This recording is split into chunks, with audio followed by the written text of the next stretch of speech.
Good morning, students. Myself RK sir from Smart Point Commerce classes. Okay. So as we know that हम लोग economics का topic number 3 demand analysis study कर रहे हैं। Last lecture में मैंने demand के बारे में ऑलरेडी 2 वीडियो आपको शेयर किए हैं आपके मोबाइल पे, यूट्यूब पे। आई होप आपने उसको लर्न किया रहेगा, गो थ्रू किया रहेगा और आपको समझ में भी आया रहेगा। कोई बात नहीं समझ में आया तो हम लोग दोबारा उसके बारे में अगर कुछ आपको डाउट है या फिर नहीं समझा रहेगा, क्वेरी है, तो आप मुझे व्हाट्सएप पे या फिर टेक्स्ट करके पूछ सकते हो। मैं आपको डेफिनेटली उसका क्वेरी सॉल्व करके दे दूंगा। एनीवेज, आज हम लोग क्या पढ़ने वाले, तो आज का क्वेश्चन बहुत इंपॉर्टेंट क्वेश्चन है। तो SYGC का जो बोर्ड हर साल आता है, उस हर साल के बोर्ड में ऐसा कभी साल नहीं गया है कि जिसमें ये जो क्वेश्चन नहीं आया हो। ये क्वेश्चन आज तक एवरी ईयर कंटिन्यूसली आ रहा है। लॉन्ग क्वेश्चंस में भी आता है, शॉर्ट क्वेश्चंस में भी आता है। अगर if I am not wrong तो ये जो डिमांड चैप्टर है ये आपको टोटल बोर्ड में नियर बाय 8 से 15 मार्क तक वेटेज देगा। तो आप अराउंड 15 मार्क्स तक वेटेज कवर कर सकते हो इस टॉपिक के अंदर। और सबसे इस चैप्टर के अंदर अगर आप मुझे पूछोगे कि सर इस चैप्टर के अंदर सबसे इंपॉर्टेंट क्वेश्चन अगर कौन सा है, तो मैं कहूंगा कि भाई जो बोर्ड पे आज मैंने लिखा है वही क्वेश्चन आज सबसे बड़ा और सबसे इंपॉर्टेंट क्वेश्चन है पूरे एंटायर चैप्टर के अंदर। So will start for the question. तो क्वेश्चन का नाम क्या है? तो क्वेश्चन का नाम बहुत सिंपल है। क्वेश्चन का नाम है लॉ ऑफ डिमांड। क्वेश्चन का नाम क्या है? Law of demand. अच्छा, काफी स्टूडेंट्स मैंने देखा पिछले 2-3 साल से people are finding difficulty to write in economics because as we know the long answer 8 marks का होता है जिसमें अराउंड 3.5 to 4 पेजेस लिखना पड़ता है। People are finding a difficulty, vernacular mediums को लिखने में थोड़ा डिफिकल्टी होती है। भाई जिसको प्रॉब्लम होता है ना लिखने में या फिर इंग्लिश समझने में या लिखने में, प्लीज ये वीडियो आज का ध्यान से देखो। आपको प्रॉमिस देता हूं जब ये वीडियो खत्म होगा आप पूरा ध्यान से देखोगे तो I don't think so you will have a problem to write around 3.5 to 4 pages लिखने में कोई आपको प्रॉब्लम होगा, मुझे नहीं लगता। तो देखेंगे, समझते हैं कैसे लिखना है। तो will start with the questions now. तो first of all law of demand. Start with the law of demand. Law of demand मतलब क्या? भाई लॉ ऑफ डिमांड का मतलब ये है, आपने सुना नहीं भाई लॉ क्या होता है, ये लॉ क्यों आया है? लॉ ऑफ डिमांड का मतलब होता है ये एक थ्योरी है। जैसे ये बहुत सारे इकोनॉमिस्ट जब आए 1890s के बाद, तो सभी लोगों ने अपना अपना ओपिनियन, व्यूज एक्सप्रेस किया। तो उसमें से काफी इकोनॉमिस्ट ने अपने खुद के ओन थ्योरीज एक्सप्रेस किए। तो उसमें से एक थ्योरी हम लोग आज पढ़ने वाले, उसका नाम है लॉ ऑफ डिमांड। तो लॉ ऑफ डिमांड एक क्या है? लॉ ऑफ डिमांड एक थ्योरी है। अच्छा, तो इस क्वेश्चन का आंसर कैसे लिखना? बहुत इंटरेस्टिंग क्वेश्चन था। इसको लिखना कैसे है मालूम क्या? इस क्वेश्चन का आंसर हम लोग का 5 पार्ट में डिवाइड है। रिपीट, इस लॉ ऑफ डिमांड का जो क्वेश्चन हम लोग सॉल्व करेंगे इसको हम लोग ने 5 पार्ट में डिवाइड किया। कितने पार्ट में? 5 पार्ट में। How many? 5 पार्ट में। तो पहला इसका आंसर लिखना कैसे? तो इसका आंसर लिखते समय हम लोग को पहले लिखना है इसका इंट्रोडक्शन, लॉ ऑफ डिमांड का इंट्रोडक्शन। उसके बाद सेकेंड पॉइंट आएगा उसका स्टेटमेंट, लॉ ऑफ डिमांड का स्टेटमेंट। तीसरा पॉइंट इसका आएगा शेड्यूल, तीसरा पॉइंट इसका आएगा शेड्यूल। और चौथा पॉइंट इस शेड्यूल का ग्राफिकल रिप्रेजेंटेशन, डायग्राम। चौथा पॉइंट आएगा डायग्राम। और 5वां पॉइंट कंक्लूजन। कंक्लूजन, पूरे थ्योरी के अंदर हम लोगों ने क्या लर्न किया इसके बारे में हम लोग पॉइंट नंबर 5 में लिखेंगे। सो अगर आपको थोड़ा बहुत समझ में आएगा, इसका आंसर लिखते समय बहुत इंपॉर्टेंट प्रेजेंटेशन और सिस्टमेटिकली लिखना पड़ेगा। तो इसको आंसर हम लोग 5 पार्ट में डिवाइड करेंगे, इंट्रोडक्शन, स्टेटमेंट, शेड्यूल, डायग्राम और लास्ट में आएगा इसका कंक्लूजन। तो हम लोग पहले इंट्रोडक्शन से स्टार्ट करेंगे। क्वेश्चन है डिमांड। डिमांड का तो मीनिंग मैंने बताया था, अगर आपको चाहिए तो 2 मिनट में वापस रिवाइज कर देता हूं। डिमांड का मतलब मैंने बताया था, demand is the back by the, demand it means desire is backed by the ability to pay and willingness to pay for a commodity. So demand का मतलब होता है सिर्फ डिजायर नहीं, डिमांड का मतलब होता है desire plus ability to pay and willingness to buy for a commodity. इन तीनों का कॉम्बिनेशन बनके जो चीज बनती है उसको बोलते हैं हम लोग डिमांड। एनीवे, डिमांड का मीनिंग ऑलरेडी 2 वीडियोस में मैंने बताया था, ज्यादा उसको एम्फसाइज नहीं कर रहा हूं। हम लोग मेन टॉपिक के ऊपर आते हैं। तो लॉ ऑफ डिमांड के अंदर जो इंट्रोडक्शन है, इंट्रोडक्शन का मतलब क्या? तो पहले हम लोग लर्न करेंगे कि भाई ये लॉ ऑफ डिमांड जो थ्योरी, सर आप बोल रहे हो कि ये थ्योरी है, तो ये थ्योरी बनाया किसने? तो भाई इंट्रोडक्शन के अंदर हम लोग को पहला बहुत सिंपल तरीके से लिखना है, बहुत आसान तरीके से लिखना है कि भाई लॉ ऑफ डिमांड, मैं बताता हूं पहले हिंदी में, उसके बाद बोर्ड पे हम लोग इंग्लिश में भी देखेंगे। लॉ ऑफ डिमांड जो थ्योरी है ना बेटा, लॉ ऑफ डिमांड थ्योरी, इसको प्रिपेयर, इंट्रोड्यूस, प्रोपाउंडेड किसने बनाया? इस थ्योरी को बनाने वाला जो शख्स था उसका नाम था प्रोफेसर अल्फ्रेड मार्शल। इस थ्योरी को बनाया किसने, इंट्रोड्यूस किसने किया? प्रोफेसर अल्फ्रेड मार्शल ने बनाया। कहां से ये थ्योरी लेके आया भाई? ये तो प्रोफेसर अल्फ्रेड मार्शल ने उसका खुद का एक बुक बनाया था, जिस बुक का नाम था बेटा principal of economy. So he has taken this theory from his own book. उस बुक का नाम था बेटा प्रिंसिपल ऑफ इकोनॉमी। और तीसरा इंट्रोडक्शन के अंदर पॉइंट अगर लिखना है तो सर इस थ्योरी के अंदर क्या पढ़ना है? तो इस थ्योरी के अंदर हम लोग को पढ़ना है बिहेवियर ऑफ कंज्यूमर। इस थ्योरी के अंदर ही has explain the behaviour of consumer. Consumer का बिहेवियर उसने पूरे थ्योरी के अंदर एक्सप्लेन किया है। तो ये 3 पॉइंट इंट्रोडक्शन में आएंगे। Now you can see that board पे 1 मिनट के बाद में दोबारा एक्सप्लेन करूंगा मैं। ओके, सो आप देख सकते हो इंट्रोडक्शन के अंदर पहला पॉइंट, इंट्रोडक्शन के अंदर law of demand theory has introduced by professor Alfred martial. पहला पॉइंट हो गया, डॉक्टर अल्फ्रेड मार्शल बोल सकते हो या प्रोफेसर अल्फ्रेड मार्शल बोल सकते हो। Law of demand theory has introduced by professor Alfred martial. Second point, इस थ्योरी को उसने कहां से लाया था? इन हिज बुक का नाम क्या था? Principle of economy. Alfred Marshall has taken this theory from his own book which is known as a principle of economy. Okay, third point क्या लिख सकते हो कि इस थ्योरी के अंदर क्या एक्सप्लेन किया है? So under this theory he has explain the behaviour of consumer. Under this theory he has explain the behaviour of consumer. भाई एक पॉइंट इंट्रोडक्शन का हो गया, इंट्रोडक्शन का एक पॉइंट हो गया। मैंने ये इंट्रोडक्शन के एक पॉइंट के अंदर सिंपल 3 पॉइंट सब डिवाइड करके दिया आपको। तो पहला पॉइंट था law of demand theory is introduced by professor Alfred Marshall. दूसरा पॉइंट मैंने बताया this theory he has taken from his own book which is known as a principle of economy. तीसरा पॉइंट था under this theory he has explain the behaviour of consumer. Consumer का behaviour इस theory के अंदर उसने explain किया है। ये बन गया हमारा introduction. I hope you understand the introduction. हम लोग अभी नेक्स्ट पॉइंट की तरफ बढ़ेंगे। नेक्स्ट पॉइंट हमारा है स्टेटमेंट। नेक्स्ट पॉइंट हमारा है स्टेटमेंट। अब स्टेटमेंट की तरफ बढ़ने के पहले आप देख सकते हो कि स्टेटमेंट के अंदर ऊपर लिखा हुआ है, मैंने यहाँ पर क्या लिखा है दिख रहा है ना बेटा? Other thing being constant. क्या लिखा है? Other thing being constant. उसके बाद उसने स्टेटमेंट के अंदर एक्सप्लेन किया है, डॉक्टर अल्फ्रेड मार्शल ने क्या एक्सप्लेन किया है? higher the price of commodity, statement के अंदर he has explained higher the price of commodity, smaller is the quantity demanded. I repeat again, higher is the price of commodity, smaller is the quantity demanded, और lower the price of commodity, higher the quantity demanded. अच्छा, ये statement मतलब क्या है? Statement के अंदर he has explained the behaviour of consumer. Now example देना पड़ेगा भाई, ऐसे समझ में नहीं आएगा। स्टेटमेंट को समझाना है तो मुझे एग्जांपल तो देना पड़ेगा। जैसे कि एक एग्जांपल दे देते हैं, तुलसी बहुत क्वेश्चंस करती है यार लेक्चर के अंदर, हम लोग तुलसी का एग्जांपल ले लेते हैं। Let's take example, Tulsi shopping करने के लिए मॉल में गई, उसको शॉपिंग करना था, टॉप लेना था, तो she has visited to the mall। उसको एक बहुत अच्छा शॉप में जाने के बाद उसको एक बहुत अच्छा टॉप पसंद आया। पसंद आने के बाद एज यूजुअल हम लोग क्या करते हैं? सबसे पहला क्वेश्चन हम लोग का मालूम है ना, जब टॉप पसंद आया तुलसी को, उसने दुकानदार को पूछा कि भाई ये टॉप का प्राइस कितना है। क्या पूछा उसने? तुलसी ने पूछा उस शॉप वाले को कि भाई इसका टॉप का प्राइस कितना है। तब दुकानदार ने बोला 2000 रुपीज। क्या बोला उसने? 2000 रुपीज। ओके, सो आप समझ गए रहेंगे, एक एवरेज इनकम ग्रुप जो पर्सन हम लोग है, फैमिली है, मिडिल क्लास फैमिली, वो एक 2000 का टॉप शायद अफोर्ड नहीं कर सकते, राइट? सो क्या हुआ था तुलसी के साथ? तुलसी ने को टॉप तो पसंद आया, लेकिन टॉप का प्राइस 2000 था, इसलिए तुलसी की डिमांड डिक्रीज हो गई। तुलसी ने बाय किया? नहीं किया। क्यों नहीं बाय किया? Because of consumer behaviour, human tendency.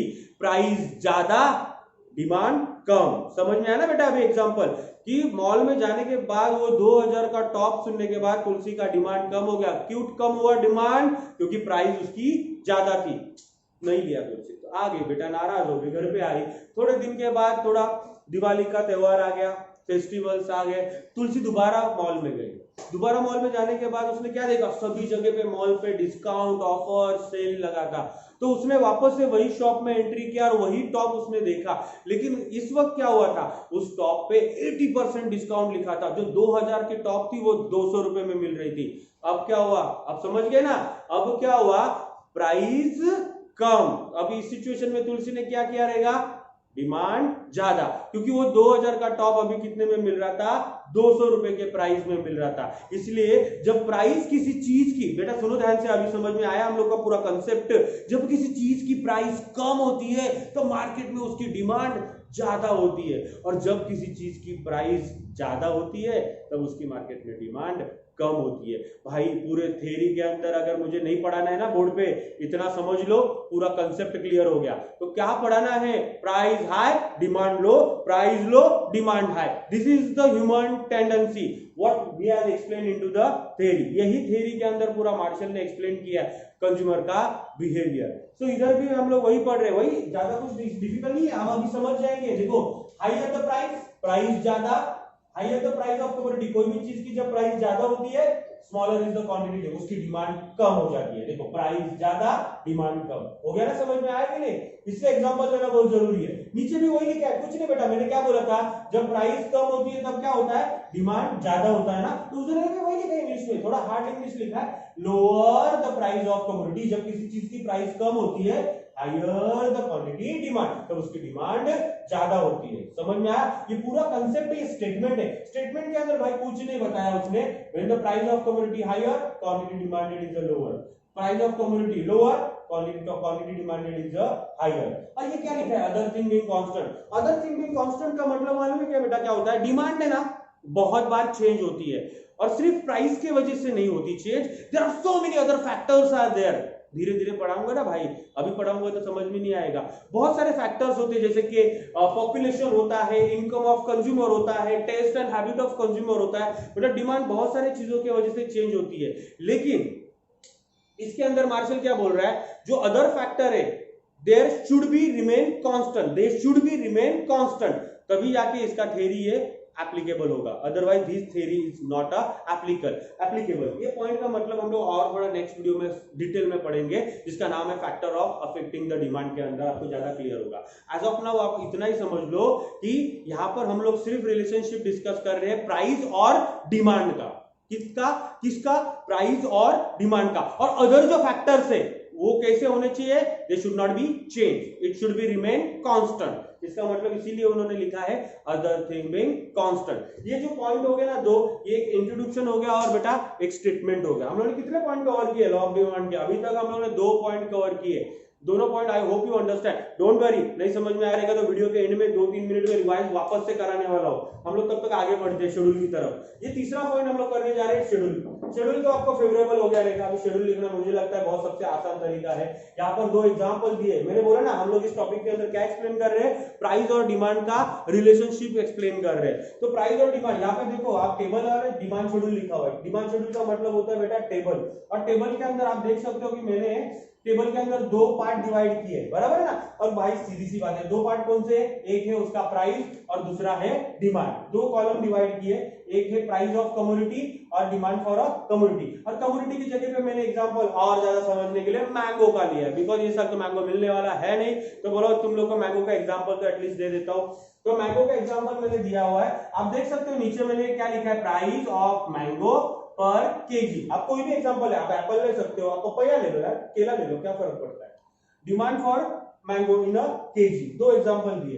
तो आप देख सकते हो 50 KG, 50 rupees per KG, sorry 50 rupees per KG, ये रुपीज वाला कॉलम है, ओके। प्राइस है ना 40 rupees per KG, 30 rupees per KG, 20 rupees per KG, 10 rupees per KG. और यहाँ पर डिमांड, कितना केजी डिमांड किया, जब 50 रुपया प्राइस था तब 1 किलो डिमांड किया, जब 40 रुपया प्राइस था तब 2 किलो डिमांड किया मैंगो का, जब 30 रुपया प्राइस था तब 3 किलो मैंगो डिमांड किया, जब 20 रुपया किलो मैंगो था तब 4 किलो डिमांड किया, जब 10 रुपया किलो मैंगो था तब 5 किलो डिमांड किया। ये मैंने सिर्फ टेबल एक्सप्लेन किया, अभी तक एक्सप्लेन नहीं हुआ है, सिर्फ टेबल पे क्या लिखा था वो मैंने बताया। Now I am going to explain. Now under this table को एक्सप्लेन कैसे करना है, मुझे लगता है कि इसको लिखने के पहले हम लोग इंग्लिश थोड़ा लिखेंगे।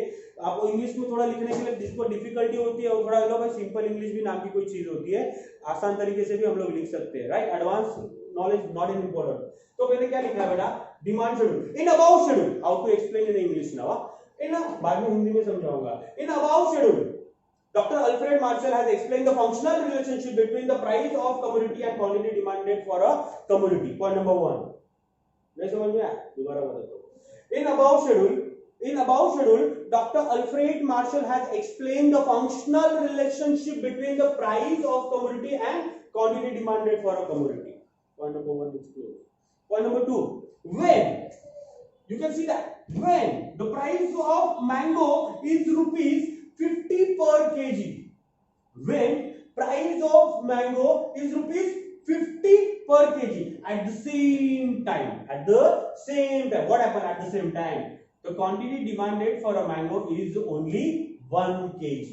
Quantity demanded for a mango is only 1 kg. क्यों? because of this reason. When price of commodity high, quantity demanded for a commodity is a low. Simple reason. क्यों हुआ ऐसा? देखो क्या हुआ था ये डायग्राम पॉइंट नंबर 2 के अंदर, जब मैंगो की प्राइस ₹50 पर केजी था तब उसकी डिमांड कितना हुआ मार्केट में, सिर्फ एक ही 50 रुपए किलो कौन खाएगा भाई, तो फिर इसलिए उसकी डिमांड कितना हुआ 1 केजी ओनली। क्यों?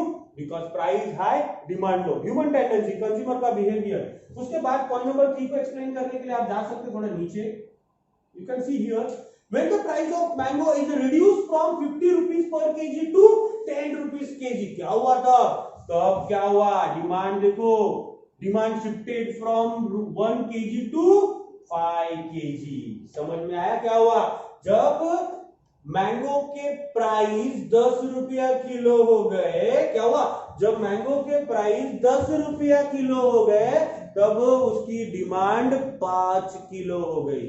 मतलब शॉर्टकट में समझ में आया क्या हुआ था, इधर वापस से वही वाला फॉर्मूला, जब किसी चीज की प्राइस कम होती है तब कंज्यूमर क्या करता है, quantity demanded for a commodity is a high. मतलब शॉर्टकट में आपको टेबल समझ में आ रहेगा, जब प्राइस ज्यादा थी 50 रुपया किलो तब 1 किलो मैंगो परचेज किया, और जब प्राइस कम हो गई 10 रुपया किलो तब 5 किलो मैंगो परचेज किया। This is called a human behaviour and human tendency. तो ये शेड्यूल था मैंने जो एक्सप्लेन किया।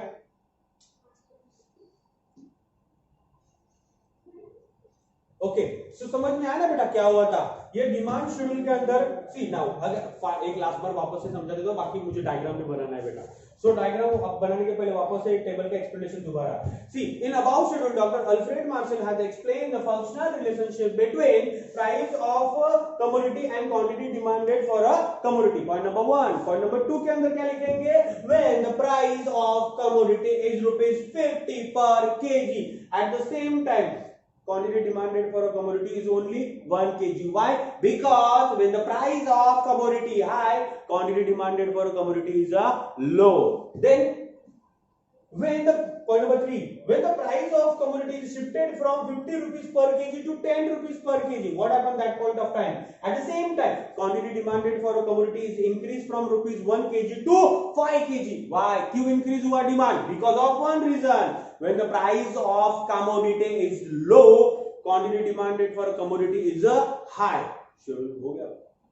जिन लोगों को लगा रहेगा कि एक्सप्लेनेशन लिखना बहुत डिफिकल्ट है, उन लोग इसको रिवाइज करके दोबारा देखो, कुछ डिफिकल्ट नहीं है।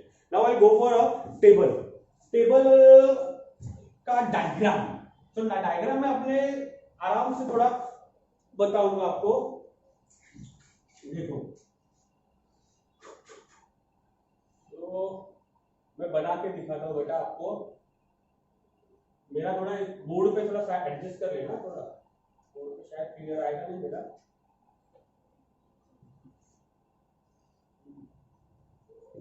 बराबर, ओके। ये अपना कौन सा एक्सिस है बेटा, वाई एक्सिस, ये अपना कौन सा एक्सिस है बेटा, एक्स एक्सिस। इसको मैं क्या नाम दूंगा बाबू, प्राइस ऑफ कमोडिटी। कमोडिटी नहीं लिखूंगा ना यहाँ पर, अभी मैंगो लिया है ना मैंने एग्जांपल, तो मैंगो लिखूंगा, यहाँ पर क्या लिखूंगा, quantity demand. Okay, so now दिख रहा है ना बेटा, ओके। सो नाउ इस टेबल को मैं वहां पर कॉपी करूंगा। प्राइस कितना लिया था मैंने, 50, 40, 30, 20, 10। तो प्राइस का कॉलम ये है ना, तो हम लोग 0 से स्टार्ट करेंगे। तो यहाँ पे देख सकते हैं, यहाँ पे मैं ब्रैकेट कर देता हूँ पहले, थोड़ा डिस्टर्ब। आप घर पे स्केल से बनाओगे ना बेटा, तो आपका ज्यादा नीट और क्लियर आएगा। मेरा समझ लो थोड़ा 19-20 होने वाला है, थोड़ा प्लीज एडजस्ट कर लेना। 10, 20, 30, 40, 50। ओके, तो ये मैंने प्राइस लिखा बेटा। Now I am going for a demand. ये डिमांड का कॉलम इधर है ना, तो डिमांड के अंदर देख सकते हो 1, 2, 3, 4, 5। तो मैं भी वही लिखूंगा आप पर, यहाँ पर 1, 2, 3, 4, 5, 1, 2, 3, 4 एंड 5। सिंपल। अब जोड़ी लगाओ। जब प्राइस मैंगो का 50 था, तब डिमांड कितना था, 1 केजी, बराबर ना। तो वही से समझ लो, जब प्राइस 50 था तब डिमांड कितना था, 1 KG.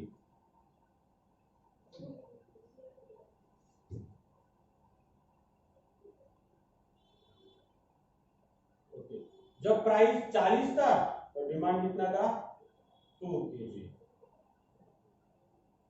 3 KG,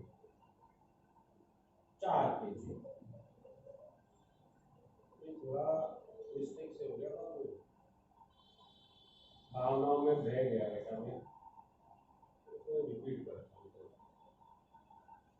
yes, this is good. Okay, so आप जब प्रिपेयर करोगे ना बेटा, ये आपका डायग्राम कुछ इस तरह से बनेगा। आपको समझ में आ रहेगा। बाद में मुझे क्या करना है, ये सारे पॉइंट्स को मुझे जोड़ना है, ये सारे पॉइंट्स मुझे जोड़ना है, ये सारी कड़ियों को मुझे जोड़ना है। अब मेरा लाइन बहुत खतरनाक होने वाला है। बस चलेगा भाई, आप स्केल से बनाओ बेटा, थोड़ा एडजस्ट कर लेना। ये डायग्राम कुछ इस तरह से जाएगा अपना। देखो, ये रेखा अपने को ऐसे ड्रॉ करनी है, राइट। तो ये अपना बन गया बेटा, ये पूरा का पूरा जो डायग्राम है ना, this is called a demand curve. This is called a demand curve. ये जो लाइन मैंने ड्रॉ किया ना, इसका नाम है बेटा डिमांड कर्व। कर्व बोल सकते, क्या बोलते हैं बेटा इसको, कर्व। इसको नाम दे रहा हूं बेटा डी और D, D. Okay, so now ये हो गया मेरा पूरा complete diagram. Now I am going to explain the diagram, how to write the explanation about the diagram. Diagram का एक्सप्लेनेशन कैसे लिखना। पॉइंट नंबर 1 तो बहुत सिंपल है बेटा, पॉइंट नंबर 1 तो बहुत सिंपल है। पॉइंट नंबर 1 के अंदर मैं क्या लिखूंगा, इन अबाउट डायग्राम। क्या लिखूंगा, इन अबाउट डायग्राम। क्या लिखूंगा, in above diagram, x-axis shows the quantity demanded for a commodity and y-axis shows the price of commodity. Point number 1 close. Point number 2, point number 2 के अंदर और क्या explain कर सकता हूँ, you can see that here this line, रेखा, जिसको आप लोग कर्व बोल सकते हैं इकोनॉमिक्स के अंदर, राइट। ये इसका नाम दिया मैंने, dd दिया हुआ है। तो dd ये ऊपर जा रहा है कर्व या नीचे जा रहा है बेटा, ये ऊपर नहीं जा रहा है। अगर दिख रहा रहेगा तो प्लीज मत लिखना। ये जो कर्व है नीचे जा रहा है, इसको हम लोग बोलते हैं डाउनवर्ड स्लोप। क्या बोलते हैं, डाउनवर्ड स्लोप। आप ऐसे बोल सकते हो, बराबर। ये थोड़ा एडजस्ट कर लेना। Demand, dd is the demand curve. dd is the point number 2 explain करो। dd is the demand curve. It shows downward slope from left to right. I'll repeat point number 2. dd is the demand curve. dd is the demand curve. It shows the downward slope from left to right. Right, point number 2 complete. Point number 3 को अगर और थोड़ा detail में explain करना है तो बहुत लंबा चौड़ा भाषण है, आप जितना चाहिए उतना बड़ा एक्सप्लेनेशन बना सकते हो। इधर पूरा ज्ञान का भंडार पड़ा हुआ है। कैसे, देखो मींस पॉइंट नंबर 3 के अंदर आप लिख सकते हो, when the price of commodity is ₹50 per kg, eight the same time quantity demanded for a commodity is 1 kg, and when the price of commodity is ₹10 per kg, eight the same time quantity demanded for a commodity is 5 kg। It means ज्यादा ज्ञान लिखने की जरूरत नहीं है, थोड़ा वापस से इधर आओ, यहाँ पे लिखा हुआ है उसको वापस रिपीट कर सकते हो। High is the price of commodity, smaller is the quantity demanded, and lower the price of commodity, higher the quantity demanded. That's it. और लास्ट वाला पॉइंट एज यूजुअल मैंने बोला था कंक्लूजन। कंक्लूजन में आप पूरे टॉपिक में अगर मालूम है आपने क्या पढ़ा था भाई, कुछ पढ़ा रहेगा वो ध्यान में रहेगा तो ये डायग्राम को चिपका सकते हो, वहां पर नोट कर सकते हो, लिख सकते हो सिंपल लैंग्वेज में आसान तरीके से। When the price of commodity higher quantity demanded for commodity low, and when the price of commodity low and quantity demanded for commodity high. जो दिख रहा है ना, price high demand low, price low demand high, ये लिखो conclusion close. ये हो गया अपना लॉ ऑफ डिमांड का पूरे 5 पॉइंट। याद है मैंने आपको वापस से रिपीट कर दूं, मैंने अभी आपको लॉ ऑफ डिमांड पूरा कंप्लीट हो चुका है और लॉ ऑफ डिमांड के अंदर मैंने तुम लोगों को कितने पॉइंट्स पढ़ाए? 5। कौन से? इंट्रोडक्शन, दूसरा स्टेटमेंट, तीसरा टेबल, चौथा डायग्राम, पांचवा कंक्लूजन। और आपको तो मालूम है अब मैं थोड़ा सा 2 या 3 मिनट फटाफट जरा फास्ट ट्रैक से रिवीजन लूंगा। कैसे लूंगा? स्लो लूंगा? नहीं बेटा, मैं फास्ट लूंगा रिवीजन। तो लॉ ऑफ डिमांड का जो हम लोग ने 5 पॉइंट्स पढ़े ना, लास्ट 2 मिनट और 3 मिनट हम लोग उसको थोड़ा फास्ट रिवाइज करेंगे। तो फास्ट रिवाइज करने के लिए रेडी हो जाओ, let's start. Okay, so law of demand. Law of demand क्या है? लॉ ऑफ डिमांड एक थ्योरी है। Who has prepared this theory? Alfred Marshall has prepared this theory. So पहला पॉइंट है उसके अंदर introduction. Law of demand, this theory is introduced by the doctor Alfred Marshall. This theory he has taken from his own book which is known as the principle of economy. What he has explained in this theory? He has explained the consumer behavior. He has explained the consumer behavior. Introduction के अंदर 3 point divide करके लिख सकते हो। ये law of demand theory किसने prepare किया है? अल्फ्रेड मार्शल ने। कहां से ये थ्योरी लाया है? उसने अपने बुक से लाया। बुक का नाम क्या था? Principle of economy. इसने क्या एक्सप्लेन किया है इस थ्योरी के अंदर? He has explained the behavior of consumer. Introduction close. Statement की तरफ बढ़ेंगे। स्टेटमेंट में लिखा है it's states that other thing being same या फिर constant. It states that other thing being constant. ऊपर लिखा है higher the price of commodity smaller is the quantity demanded and the lower is the price of commodity higher the quantity demanded. इसका मतलब क्या होता है? जब किसी चीज की प्राइस ज्यादा होती है तो मार्केट में उसकी डिमांड कम हो जाती है, और जब किसी चीज की प्राइस कम हो जाती है तब उसकी डिमांड ज्यादा होती है। सो एक पॉइंट याद रखो। एक पॉइंट वापस स्किप हो गया था, याद हो गया? मेरे को याद आया। Doctor Alfred Marshall has explained the inverse relationship between the price of commodity and quantity demanded for a commodity. Inverse, इसको निगेटिव रिलेशनशिप भी बोल सकते हैं। क्या बोल सकते हैं? इनवर्स के साथ साथ निगेटिव, या फिर इनवर्स का मतलब क्या होता है? अपोजिट। तो डॉक्टर अल्फ्रेड मार्शल ने प्राइस और डिमांड का कैसे रिलेशनशिप बताया है? अपोजिट रिलेशनशिप बताया है। अपोजिट रिलेशनशिप एक्सप्लेन किया है। अपोजिट क्यों है? हाँ, अपोजिट ही हो गया ना। Price high demand low, price low demand high, that's called opposite relation. और इसको निगेटिव भी बोल सकते हैं। Now table you can see that. मैं टेबल का एक्सप्लेनेशन बताऊंगा 3 पॉइंट के अंदर। In about schedule doctor Alfred Marshall has explained the price of commodity bracket में mango and quantity demanded for a commodity bracket में मैंगो पर केजी और KG में।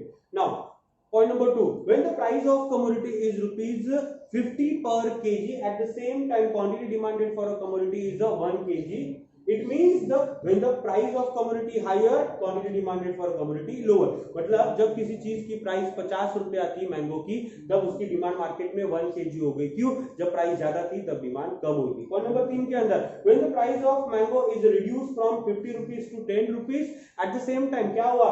Quantity demanded for a commodity increased from rupees 1 to 5 kg। It means क्या हुआ? जब price किसी चीज की कम थी तब उसकी डिमांड क्या हो गई बेटा? ज्यादा हो गई। Understood this point? 3 पॉइंट मैंने एक्सप्लेन किया। Now I go to the diagram now. So diagram के अंदर मैंने आपको बताया था, डायग्राम को एक्सप्लेन करने के पहले डायग्राम को बनाना है नीट एंड क्लियर। मैंने कैसे बनाया दिखाया आपको। तो डायग्राम के 3 पॉइंट आप आराम से लिख सकते हो। कैसे point? So X axis shows the quantity demanded for a commodity and Y axis shows the price of commodity. In above diagram X axis shows the quantity demanded for a commodity and Y axis shows the price of mango या फिर commodity. Point number 2, DD is the demand curve. It shows the downward slope from left to right. DD is the demand curve. It shows the downward slope from left to right. Point number 3. Point number 3. लिख के board पे लिख के। When the price of commodity means mango. When the price of commodity is rupees 50, at the same time quantity demanded for a commodity is 1 kg. And when the price of commodity is rupees 10, at the same time quantity demanded for a commodity is 5 kg. It means price high, demand low, price low, demand high. That's it. निरीक्षण conclusion में भी यही लिख सकते हो, statement copy कर सकते हो, सब कुछ चलेगा। स्टेटमेंट को कॉपी करो, आपका कंक्लूजन क्लोज हो जाएगा। I hope law of demand समझ में आया। काफ़ी स्टूडेंट वीडियो में पढ़ना पसंद नहीं करते, सामने सामने बैठ के आई कांटेक्ट में ज़्यादा पसंद करते हैं। बट डोंट वरी, जैसे ही सब सिचुएशन नॉर्मल हो जाएगी हम लोग दोबारा मिलेंगे। तब तक के लिए thank you very much, bye.